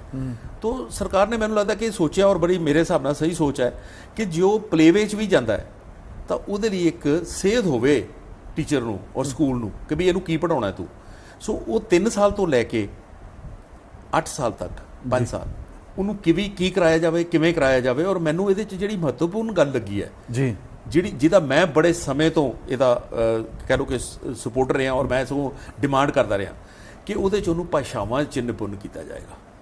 ਬੱਚੇ ਨੂੰ ਮਦਰ ਟੰਗ, ਰਾਸ਼ਟਰੀ ਭਾਸ਼ਾ ਜਾਂ ਕੋਈ ਰੀਜਨਲ ਲੈਂਗੁਏਜ ਤੇ ਪਲੱਸ ਅੰਤਰਰਾਸ਼ਟਰੀ ਭਾਸ਼ਾ ਕੋਈ ਵੀ ਹੋਵੇ, ਉਹਨੂੰ 3 ਭਾਸ਼ਾਵਾਂ ਤਾਂ ਪੜਾਉਣਗੇ ਹੀ ਨਾ ਜੀ ਉਸ ਸਮੇਂ ਦੇ ਵਿੱਚ। ਨਹੀਂ, ਉਹ ਵੀ ਕਹਿ ਰਹੇ ਨੇ ਕਿ 5ਵੀਂ ਤੱਕ ਜਿਹੜੀ ਤੁਹਾਡੀ ਮਾਂ ਬੋਲੀ ਜਿਹਨੂੰ ਕਹਿੰਦੇ ਨੇ ਉਹ ਜ਼ਰੂਰੀ ਆ। ਨਹੀਂ, ਉਹ ਤਾਂ ਜ਼ਰੂਰੀ ਹੋਣੀ ਹੀ ਚਾਹੀਦੀ ਹੈ। ਮੈਂ ਤਾਂ ਇਹ ਕਹਿਣਾ ਕਿ 3 ਭਾਸ਼ਾਵਾਂ ਜ਼ਰੂਰ ਪੜਾਉਣੀਆਂ ਚਾਹੀਦੀਆਂ। ਇੱਕ ਮਾਂ ਬੋਲੀ ਮਦਰ ਟੰਗ ਜਿਹਨੂੰ ਕਹਿੰਦੇ ਆਪਾਂ, ਉਹ ਸਟੇਟ ਲੈਂਗੁਏਜ ਵੀ ਹੋਊਗੀ, ਸਟੇਟ ਲੈਂਗੁਏਜ ਪਲੱਸ ਰਾਸ਼ਟਰੀ ਭਾਸ਼ਾ ਹਿੰਦੀ, ਪਲੱਸ ਅੰਤਰਰਾਸ਼ਟਰੀ ਭਾਸ਼ਾ ਅੰਗਰੇਜ਼ੀ। ਜੀ, ਦੇਖੋ ਮੇਰਾ ਇਹ ਮੰਨਣਾ ਹੈ ਕਿ ਜਿਹੜਾ ਬੱਚਾ ਕਿਸੇ ਇੱਕ ਭਾਸ਼ਾ 'ਚ ਵੀ ਨਿਪੁੰਨ ਹੋ ਜਾਏ, ਨਿਪੁੰਨ ਮੈਂ ਵਰਡ ਯੂਜ਼ ਕਰ ਰਿਹਾ ਜੀ ਜੀ, ਉਹ ਮਾਰ ਨਹੀਂ ਖਾ ਸਕਦਾ। ਉਹਦੇ 'ਚ ਇਹ ਹੈ ਕਿ ਉਹਨੂੰ ਕਿਸੇ ਉਸ ਭਾਸ਼ਾ 'ਚ ਜਿੰਨਾ ਮਰਜ਼ੀ ਲਿਟਰੇਚਰ ਪੜ੍ਹ ਲੇ। ਤੁਸੀਂ ਇਹ ਵੀ ਗੱਲ ਮੇਰੀ ਮੰਨੋਗੇ ਕਿ ਵਿਸ਼ਵ ਦੀ ਕੋਈ ਭਾਸ਼ਾ, ਭਾਵੇਂ ਆਪਾਂ ਮੰਨ ਲਈਏ ਫ੍ਰੈਂਚ ਸਭ ਤੋਂ ਜ਼ਿਆਦਾ ਅੰਗਰੇਜ਼ੀ ਬੋਲੀ ਜਾਂਦੀ, ਫਿਰ ਫ੍ਰੈਂਚ, ਫਿਰ ਰਸ਼ੀਅਨ, ਕੋਈ ਸਾਰਾ ਗਿਆਨ ਕਿਸੇ ਇੱਕ ਭਾਸ਼ਾ 'ਚ ਨਹੀਂ ਆ ਸਕਦਾ, ਭਾਵੇਂ ਉਹ ਹਿੰਦੀ ਹੋਵੇ, ਭਾਵੇਂ ਸੰਸਕ੍ਰਿਤ ਹੋਵੇ। ਜੀ ਜੀ, ਜਿੰਨੀਆਂ ਭਾਸ਼ਾਵਾਂ ਸਾਨੂੰ ਜ਼ਿਆਦਾ ਆਉਣਗੀਆਂ, ਅਸੀਂ ਉਨਾ ਜ਼ਿਆਦਾ ਅਸੀਂ ਕਾਮਯਾਬ ਹੋਵਾਂਗੇ ਲਾਈਫ ਦੇ ਵਿੱਚ। ਤੇ ਜੇ ਇਹਨਾਂ 3 ਭਾਸ਼ਾਵਾਂ 'ਚ ਅਸੀਂ ਨਿਪੁੰਨ ਕਰ ਦਈਏ, ਮੈਨੂੰ ਇਹਦੇ 'ਚ ਕੋਈ ਸ਼ੱਕ ਨਹੀਂ ਕਿ ਉਹ ਬੱਚੇ ਬੜੇ ਕਾਮਯਾਬ ਬੱਚੇ ਹੋਣਗੇ। ਅਗਲੇ 3 ਸਾਲ ਪਹਿਲਾਂ ਵਰਗੇ ਆ ਜੀ। ਜਿਹੜਾ ਚੌਥਾ ਬਦਲਿਆ 4 ਸਾਲ ਜੀ, ਉਹ 4 ਸਾਲ ਇਹ ਹੈ ਕਿ ਹੁਣ ਜਿਹੜੀ ਉਹਨੂੰ ਪੜ੍ਹਾਈ ਕਰਾਈ ਜਾਊਗੀ +2 ਦੀ, ਉਹ 9ਵੀਂ ਤੋਂ ਸ਼ੁਰੂ ਹੋ ਜਾਊਗੀ। ਸਰ ਕਿਹਨੇ ਕਿਹਾ ਕਿ ਜਿਹੜੀ ਆਰਟੀਫੀਸ਼ੀਅਲ ਇੰਟੈਲੀਜੈਂਸ ਜੀ ਜੀ, ਉਹ ਕਹਿ ਰਹੇ ਨੇ ਕਿ ਜਿਹੜੀ ਪਹਿਲਾ ਪੜ੍ਹਾਅ ਹੋਏਗਾ ਉਹ ਬੱਚਾ ਖੁਦ ਦੀ ਅਸੈਸਮੈਂਟ ਕਰੇਗਾ, ਫਿਰ ਸੈਕੰਡ ਉਹਦੇ ਕਲੀਗ ਕਲਾਸਮੇਟ, ਥਰਡ ਟੀਚਰ ਕਰੇਗਾ ਜੀ। ਤੁਹਾਨੂੰ ਲੱਗਦਾ ਕਿ ਇੱਥੇ ਪਾਰਸ਼ੈਲਿਟੀ ਜਾਂ ਕੁਝ ਇਦਾਂ ਦੇ ਕਿ ਜਾਂ ਬੱਚੇ 'ਚ ਹੋਰ ਨਿਖਾਰ ਹੈਗਾ? ਇਹ ਉਹਨੂੰ ਦੇਖੋ ਜੀ, ਬੱਚੇ ਨੂੰ ਟ੍ਰੇਨਿੰਗ ਦੇਣੀ ਹੈ ਜੀ। ਹੁੰਦਾ ਕੀ ਹੈ ਕਿ ਅਸੀਂ ਜਦੋਂ ਅਸੈਸਮੈਂਟ ਕਰਨੀ ਵੀ ਇੱਕ ਬਹੁਤ ਵੱਡਾ ਆਰਟ ਹੁੰਦਾ ਹੈ, ਔਰ ਇਹਦੇ ਵਿੱਚ ਬੜੇ ਸਾਰੇ ਫਲॉज ਆ ਸਕਦੇ ਆ ਕਿ ਇਹਨੂੰ ਅਸੀਂ ਇਸ ਤਰ੍ਹਾਂ ਕਹਿੰਦੇ ਹੁੰਦੇ ਆ, ਇਹਨੂੰ ਕਹਿੰਦੇ ਆ ਸੈਲਫ ਅਸੈਸਮੈਂਟ ਜੀ, ਪੀਅਰ ਅਸੈਸਮੈਂਟ ਜੀ, and teacher assessment. Self assessment ਕਿ ਬੱਚਾ ਖੁਦ, ਔਰ ਇਹ ਅੱਜ ਵਿੱਚ ਬੰਦ ਹੋ ਗਿਆ, ਬਹੁਤ ਪਹਿਲਾਂ ਸਮੇਂ ਤੋਂ ਇਹ ਹੁੰਦਾ ਸੀ ਕਿ ਵਿਦਿਆਰਥੀ ਨੂੰ ਕਿਹਾ ਜਾਂਦਾ ਸੀ ਵੀ ਤੂੰ ਆਪਣੇ ਆਪ ਨੂੰ ਅਸੈਸ ਕਰ। ਬਿਲਕੁਲ ਜੀ, ਉਹ ਆਪਣੀ ਅਸੈਸਮੈਂਟ ਕਰਕੇ ਕਹੇਗਾ ਜੀ ਮੈਂ 10 ਚੋਂ 6 ਨੰਬਰ ਡਿਜ਼ਰਵ ਕਰਦਾ। ਟੀਚਰ ਕਹਿੰਦਾ ਸੀ ਨਹੀਂ ਪੁੱਤ, ਤੂੰ 6 ਨਹੀਂ ਡਿਜ਼ਰਵ ਕਰਦਾ, ਤੂੰ 5 ਕਰਦਾ ਜਾਂ 4 ਕਰਦਾ, ਨਹੀਂ ਤੂੰ 7 ਕਰਦਾ। ਨਾਲ ਇਹ ਹੁੰਦਾ ਸੀ ਕਿ ਉਹਦੀ ਸਾਰੀ ਕਲਾਸ ਨੂੰ ਕਿਹਾ ਜਾਂਦਾ ਹੈ। ਹੁਣ ਜਿੱਦਾਂ ਮੈਂ ਅਗਰ ਅੱਜ ਦੀ ਗੱਲ ਕਰਾਂ ਕਿ MBA 'ਚ ਅਸੀਂ ਇਹ ਕਰਦੇ ਹਾਂ ਕਿ ਜਦੋਂ ਬੱਚਾ ਸੈਮੀਨਾਰ ਦਿੰਦਾ ਤਾਂ ਉਹਦੀ ਇਵੈਲੂਏਸ਼ਨ ਸਾਰੀ ਕਲਾਸ ਕਰਦੀ ਹੈ ਜੀ, ਤੋਂ ਉਹਦੇ ਬਾਅਦ ਫਿਰ ਅਧਿਆਪਕ ਕਰਦਾ। ਇਹ ਧਿਆਨ ਰੱਖਿਆ ਜਾਂਦਾ ਕਿ ਬਾਇਸ ਨਾ ਹੋਵੇ। ਸੋ ਇਹ ਗੱਲਾਂ ਬੱਚੇ 'ਚ ਵਿਸ਼ਵਾਸ ਪੈਦਾ ਕਰਨ ਲਈ ਹੈ, ਬੱਚੇ ਨੂੰ ਪ੍ਰਣਾਲੀ ਦਾ ਹਿੱਸਾ ਬਣਾਉਣ ਲਈ ਹੈ, ਸਿਸਟਮ ਦਾ ਹਿੱਸਾ ਬਣਾਉਣ ਲਈ ਹੈ, ਔਰ ਮੈਂ ਸਮਝਦਾ ਕਿ ਬੜੀ ਪੋਜ਼ਿਟਿਵ ਗੱਲ, ਇਹਦੇ ਨਾਲ ਨਿਖਾਰ ਆਏਗਾ ਬੱਚੇ। ਬਿਲਕੁਲ ਜੀ। ਅੱਛਾ, ਇੱਕ ਇਹ ਕਹਿ ਰਹੇ ਕਿ ਵਿਦੇਸ਼ੀ ਯੂਨੀਵਰਸਿਟੀ ਇੰਡੀਆ ਦੇ ਵਿੱਚ ਆਉਣਗੇ, ਤੁਹਾਨੂੰ ਲੱਗਦਾ ਕਿ ਜਿਹੜੀਆਂ ਆਪਣੀਆਂ ਗਵਰਨਮੈਂਟ ਜਾਂ ਪ੍ਰਾਈਵੇਟ ਯੂਨੀਵਰਸਿਟੀਜ਼ ਆ ਉਹਨਾਂ ਵਾਸਤੇ ਚੈਲੰਜ ਹੋਏਗਾ? ਦੇਖੋ ਜੀ, ਗੱਲ ਇਹ ਹੈ ਕਿ ਅੱਜ ਵੀ ਅਗਰ ਅਸੀਂ ਦੇਖੀਏ ਤਾਂ ਅਸੀਂ ਬਹੁਤ ਕੁਝ ਅਸੀਂ ਬਾਹਰਲੀਆਂ ਯੂਨੀਵਰਸਿਟੀਆਂ ਨੂੰ ਦੇਖਦੇ ਹਾਂ ਵੀ ਉਹ ਕੀ ਕਰ ਰਹੀਆਂ, ਕਿਵੇਂ ਕਰ ਰਹੀਆਂ। ਸਾਡਾ ਆਪਸ ਵਿੱਚ ਵੀ ਮੁਕਾਬਲਾ ਹੈਗਾ, ਕੰਪੀਟੀਸ਼ਨ ਹੈ, ਬੜਾ ਹੈਲਦੀ ਕੰਪੀਟੀਸ਼ਨ ਹੈ, ਕਈ ਵਾਰੀ ਅਨਹੈਲਦੀ ਵੀ ਹੁੰਦਾ, ਪਰ ਕੰਪੀਟੀਸ਼ਨ ਹੈ ਜੀ। ਤੋ ਅਗਰ ਬਾਹਰੋਂ ਕੋਈ ਯੂਨੀਵਰਸਿਟੀ ਆਉਂਦੀ ਹੈ ਤਾਂ ਮੈਨੂੰ ਲੱਗਦਾ ਕਿ ਪਹਿਲੀ ਗੱਲ ਤਾਂ ਇਹ ਹੈ ਕਿ ਵੀ ਉਹਦੇ ਲਈ ਵੀ ਇਹ ਸੌਖਾ ਨਹੀਂ ਹੈ ਕਿ ਉਹ ਇੰਡੀਆ 'ਚ ਆ ਕੇ ਆਪਣਾ ਕੈਂਪਸ ਖੋਲ੍ਹ ਕੇ ਤੇ ਚਲਾ ਲੂਗੀ, ਬਹੁਤ ਸਾਰੇ ਚੈਲੰਜਸ ਹੋਣਗੇ। ਦੂਜੀ ਗੱਲ ਇਹ ਹੈਗੀ ਹੈ ਕਿ ਇੱਕ ਹੈਲਦੀ ਕੰਪੀਟੀਸ਼ਨ ਮਿਲੇਗਾ। ਥੋੜ੍ਹੀਆਂ ਬਹੁਤ ਅਗਰ ਯੂਨੀਵਰਸਿਟੀਆਂ ਆਉਂਦੀਆਂ ਤਾਂ ਕੋਈ ਹਰਜ ਨਹੀਂ ਹੈ, ਪਰ ਜਿਹੜੀ ਇਸ ਨੀਤੀ ਦੇ ਵਿੱਚ ਪੋਜ਼ਿਟਿਵਿਟੀ ਮੈਨੂੰ ਨਜ਼ਰ ਆਉਂਦੀ ਹੈ ਉਹ ਇਹ ਹੈ ਕਿ ਵੀ ਭਾਰਤੀ ਯੂਨੀਵਰਸਿਟੀ ਵੀ ਬਾਹਰ ਵਿੱਚ ਕਿਤੇ ਜਾ ਕੇ ਆਪਣਾ ਕੈਂਪਸ ਖੋਲ੍ਹ ਸਕਦੀ ਹੈ। ਤੋ ਅਗਰ ਇਹ ਇੱਕ ਦੋਨਾਂ ਨੂੰ ਮਤਲਬ ਲੈਵਲ ਪਲੇਇੰਗ ਫੀਲਡ ਹੋਵੇ ਕਿ ਵੀ ਅਗਰ ਕੋਈ ਬਾਹਰੋਂ ਆਉਣਾ ਚਾਹੁੰਦਾ ਬਾਹਰੋਂ ਆ ਜਾਏ, ਆਫਕੋਰਸ ਅਗਰ ਕੋਈ ਬਹੁਤ ਵਧੀਆ ਹੀ ਹੋਏਗਾ ਤਾਂ ਹੀ ਇੱਥੇ ਆਏਗਾ। ਤੇ ਅਗਰ ਭਾਰਤੀ ਯੂਨੀਵਰਸਿਟੀ ਜਾ ਕੇ ਕਿਤੇ ਬਾਹਰ ਖੋਲ੍ਹਣਾ ਚਾਹੁੰਦੀ ਹੈ ਆਪਣਾ, ਜਿੱਦਾਂ ਹੁਣ ਜਿਹਨਾਂ ਥਾਵਾਂ ਦੇ ਉੱਤੇ ਪੰਜਾਬੀ ਜਾਂ ਇੰਡੀਅਨ ਬਹੁਤ ਸਾਰੇ ਹੈਗੇ ਆ, ਕੈਨੇਡਾ ਹੈ, ਆਸਟ੍ਰੇਲੀਆ ਹੈ, ਈਵਨ ਦੁਬਈ ਹੈ, ਉਹ ਕਹਿੰਦੇ ਆ ਅਫਰੀਕਨ ਕੰਟਰੀ ਸਾਨੂੰ ਕਹਿੰਦੀਆਂ ਕਿ ਆ ਕੇ ਤੁਸੀਂ ਸਾਡੇ ਇੱਥੇ ਖੋਲ੍ਹ ਦਿਓ, ਤਾਂ ਅਲਾਓ ਕਰਨਾ ਚਾਹੀਦਾ। ਮੈਨੂੰ ਲੱਗਦਾ ਕਿ ਇਹਦੇ ਨਾਲ ਕੋਈ ਨੁਕਸਾਨ ਨਹੀਂ ਹੋਣ ਵਾਲਾ, ਇਹਦੇ ਨਾਲ ਇੱਕ ਪੋਜ਼ਿਟਿਵਿਟੀ ਵਧੇਗੀ। ਔਰ ਇਹ ਵਰਲਡ ਓਵਰ ਹੈਗਾ, ਕਈ ਯੂਨੀਵਰਸਿਟੀਆਂ ਦੇ ਕੈਂਪਸ ਚਾਈਨਾ 'ਚ ਵੀ ਹੈ, ਦੂਜੀ ਥਾਂ ਤੇ ਉਹਨਾਂ ਨੇ ਕੋਈ ਚਾਈਨਾ ਦਾ ਨੁਕਸਾਨ ਨਹੀਂ ਕੀਤਾ। ਇੱਕ ਹੀ ਕਹਿ ਰਹੇ ਕਿ ਇਹਦੇ 'ਚ ਕਈ B.Ed ਕਾਲਜ ਬੰਦ ਹੋ ਜਾਣਗੇ ਕਿ ਹੁਣ ਜਿਹੜੇ ਆਮ ਕਾਲਜ ਉੱਥੇ B.Ed ਡਿਗਰੀ ਮਿਲੇ। ਇਸ ਤਰ੍ਹਾਂ ਹੈ ਕਿ B.Ed ਕਾਲਜ ਜਿਹੜਾ ਪਹਿਲਾਂ ਕਨਸੈਪਟ ਸੀ B.Ed ਦਾ 1 ਸਾਲ ਦਾ, ਉਹ ਸੀ ਇਕੱਲੇ B.Ed ਕਾਲਜ। ਹੁਣ ਜਿਹੜੀ ਪਿਛਲੇ 4 ਸਾਲ ਤੋਂ ਸਰਕਾਰ ਨੇ ਕੀਤਾ ਉਹ ਇਹ ਕੀਤਾ ਕਿ ਜੀ NCT ਦਾ ਇਹ ਫੈਸਲਾ ਸੀਗਾ ਕਿ ਵੀ ਤੁਸੀਂ BA BEd ਜਾਂ BSc BEd ਕਰਾਓਗੇ, ਜੇ BEd ਕਰਨੀ 2 ਸਾਲ ਲਾਉਣੇ ਪੈਣਗੇ, ਕਿਉਂਕਿ 1 ਸਾਲ ਦੀ BEd ਬਹੁਤ ਛੋਟੀ ਸੀ ਜੀ। ਇਹ ਨੈਗੇਟਿਵ ਗੱਲ ਨਹੀਂ ਹੈ, ਇਹਦਾ ਇਹ ਹੋਊਗਾ ਕਿ ਜਿਹੜਾ BEd ਕਾਲਜ ਹੈ ਉਹ ਵੀ ਨਾਲ BA ਚਲਾ ਲੇ, BSc ਚਲਾ ਲੇ ਨਾਲ, ਕਿਉਂਕਿ ਉਹਨੂੰ 4 ਸਾਲ ਦੀ ਤੇ ਕਰਾਉਣੀ ਪੈਣੀ ਹੈ, BA BSc ਕਰਾਵੇ, ਕੁਝ ਹੋਰ ਕਰਾ ਲੇ। ਪਲੱਸ ਇਹਦੇ 'ਚ ਇਹ ਹੈ ਕਿ ਜਿਹੜਾ ਆਮ ਕਾਲਜ ਹੈ, ਜਿਹੜਾ ਆਲਰੇਡੀ BA ਕਰਾ ਰਿਹਾ, BSc ਕਰਾ ਰਿਹਾ, ਉਹਨੂੰ ਕਹੇ ਵੀ ਤੂੰ BEd ਵੀ ਕਰਾ ਲੈ, ਕਿਉਂਕਿ 3 ਸਾਲ ਦੀ ਡਿਗਰੀ ਤਾਂ ਉਹ ਦੇ ਹੀ ਰਿਹਾ, ਨਾਲੋਂ BEd ਐਡ ਕਰ ਲੇਗਾ।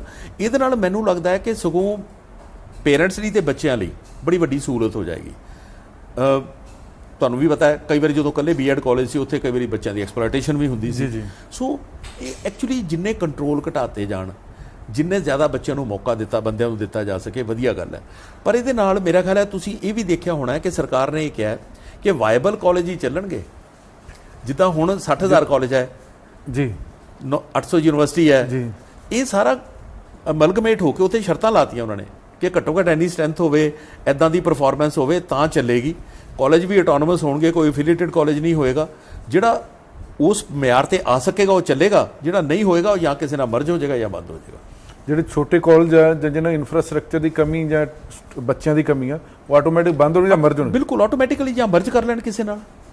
ਜਿਹੜਾ ਨੀਅਰੈਸਟ ਹੈਗਾ ਕਾਲਜ ਉਹ ਉਹਦੇ ਨਾਲ ਮਰਜ ਹੋ ਜਾਣ। ਮੇਰਾ ਮਤਲਬ ਕਾਲਜ ਬਹੁਤ ਪੁਰਾਣਾ, ਮੇਰੇ ਅੱਜ ਸਮੇਂ ਦੇ ਪੁਰਾਣੇ ਨਵੇਂ ਦੀ ਉਹਨਾਂ ਨੇ ਸ਼ਰਤ ਨਹੀਂ ਰੱਖੀ, ਬੱਚਿਆਂ ਦੀ ਸਟਰੈਂਥ ਘਟ ਗਈ, ਮੈਂ ਤੇ ਝੱਟ ਹਾਈ ਕੋਰਟ ਜਾਊਂਗਾ ਨਾ। ਨਹੀਂ ਜੀ, ਹਾਈ ਕੋਰਟ ਕੁਝ ਕਰੇਗੀ ਨਹੀਂ, ਕਿਉਂਕਿ ਜਦੋਂ ਇੱਕ ਵਾਰੀ ਲਾਅ ਬਣ ਗਿਆ ਜੀ, ਪਾਰਲੀਮੈਂਟ ਦਾ ਲਾਅ ਹੈ, ਉਹਦੇ 'ਚ ਕੋਈ ਡਿਸਕ੍ਰਿਮੀਨੇਸ਼ਨ ਨਹੀਂ ਨਾ ਜੀ।